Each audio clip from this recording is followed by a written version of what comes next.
മുൻ ഇന്ത്യൻ പ്രധാനമന്ത്രി ഇന്ദിരാഗാന്ധിയുടെ ജന്മദിന വാർഷികത്തിൽ ഇന്ദിരാഗാന്ധിയുടെ സമാധി സ്ഥലമായ ശക്തി സ്ഥലിൽ ആദരമർപ്പിച്ച് കോൺഗ്രസ് നേതാവും ഇന്ദിരാഗാന്ധിയുടെ കൊച്ചുമകനുമായ രാഹുൽ ഗാന്ധി. ഇന്ദിരാഗാന്ധിക്കൊപ്പമുള്ള പഴയകാല ചിത്രവും കുറിപ്പും രാഹുൽ സോഷ്യൽ മീഡിയയിൽ പങ്കുവച്ചു. ശേഷം രാഹുൽ ഇങ്ങനെ കുറിച്ചു: തന്റെ മുത്തശ്ശി സ്നേഹത്തിന്റെയും ധൈര്യത്തിന്റെയും പ്രതീകമാണ്.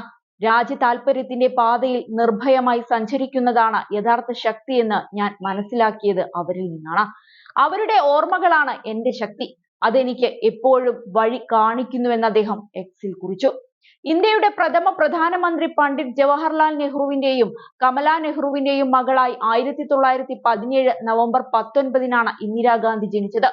ഇന്ത്യയുടെ പ്രഥമ വനിതാ പ്രധാനമന്ത്രിയായ ഇന്ദിര 1966 ജനുവരി മുതൽ 1977 മാർച്ച് വരെയും 1980 ജനുവരി മുതൽ 1984 ഒക്ടോബറിൽ കൊല്ലപ്പെടുന്നതുവരെയും ആ സ്ഥാനത്ത് തുടർന്നു.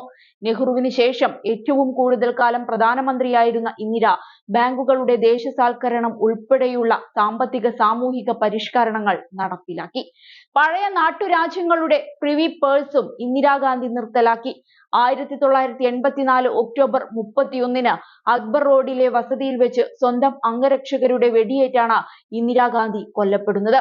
അമൃത്സറിലെ സുവർണ ക്ഷേത്രത്തിൽ വെച്ച് ഓപ്പറേഷൻ ബൂസ്റ്റാർ നടപ്പിലാക്കിയതിനു പിന്നാലെ ഇന്ദിരാഗാന്ധിയുടെ അംഗരക്ഷകരായിരുന്ന 2 സിഖ് അംഗരക്ഷകരുടെ വെടിയേറ്റാണ് ഇന്ദിരാഗാന്ധി കൊല്ലപ്പെട്ടത്.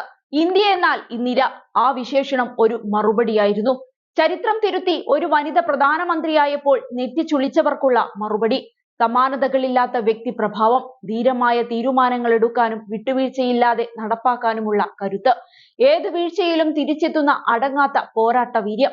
ലോകം ഇന്ദിരയെ ഉരുക്കു വനിതയെന്ന് വിളിച്ചു. ഹരിത വിപ്ലവം, ബാങ്ക് ദേശസാൽക്കരണം, ധവള വിപ്ലവം, ആണവ പരീക്ഷണം, അങ്ങനെ ഇന്ദിരയുടെ ഭരണകാലത്ത് ദക്ഷിണേഷ്യയിലെ പ്രധാന ശക്തിയായി വളർന്നു ഇന്ത്യ.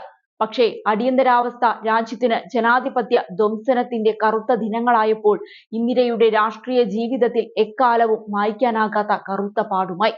സ്വേച്ഛാധിപതിയെന്നും ദയയില്ലാത്തവളെന്നും ഇന്ദിര പഴികെട്ടു. 1977 പരാജയത്തോടെ ഇന്ദിരയ്ക്ക് ഇനിയൊരു തിരിച്ചുവരവില്ലെന്ന് വിമർശകർ വിധിയെഴുതി. പക്ഷേ പൂർവാധികം ശക്തിയോടെ 3 വർഷത്തിനകം അവർ പ്രധാനമന്ത്രി പദത്തിൽ തിരിച്ചെത്തി. ഓപ്പറേഷൻ ബൂസ്റ്റാറിന്റെ പ്രതികാരം അംഗരക്ഷകരുടെ രൂപത്തിൽ മരണമായി എത്തും വരെ ഇന്ദിര രാജ്യത്തെ നയിച്ചു. ഇന്നും ഇന്ദിര ഇച്ഛാശക്തിയുടെ പ്രതീകമാവുന്നു. അതേസമയം ഇന്ദിരാഗാന്ധിയുടെ ജന്മദിന വാർഷികത്തിൽ കോൺഗ്രസ് അധ്യക്ഷൻ മല്ലികാർജുൻ ഖാർഗെയും ഡൽഹിയിലെ ഇന്ദിരാഗാന്ധി ശക്തി സ്ഥലിൽ ഇന്ദിരാഗാന്ധിക്ക് ആദരാഞ്ജലി അർപ്പിച്ചു. ആജീവനാന്ത പോരാട്ടത്തിന്റെയും ധീരതയുടെയും ചലനാത്മക നേതൃത്വത്തിന്റെയും പ്രതിരൂപമായിരുന്നു ഇന്ത്യയുടെ ഉരുക്കു വനിതയിൽ നിന്ന് നിരവധി ആളുകൾ പ്രചോദനം ഉൾക്കൊണ്ടെന്ന് അദ്ദേഹം പങ്കുവച്ച കുറിപ്പിൽ പറഞ്ഞു.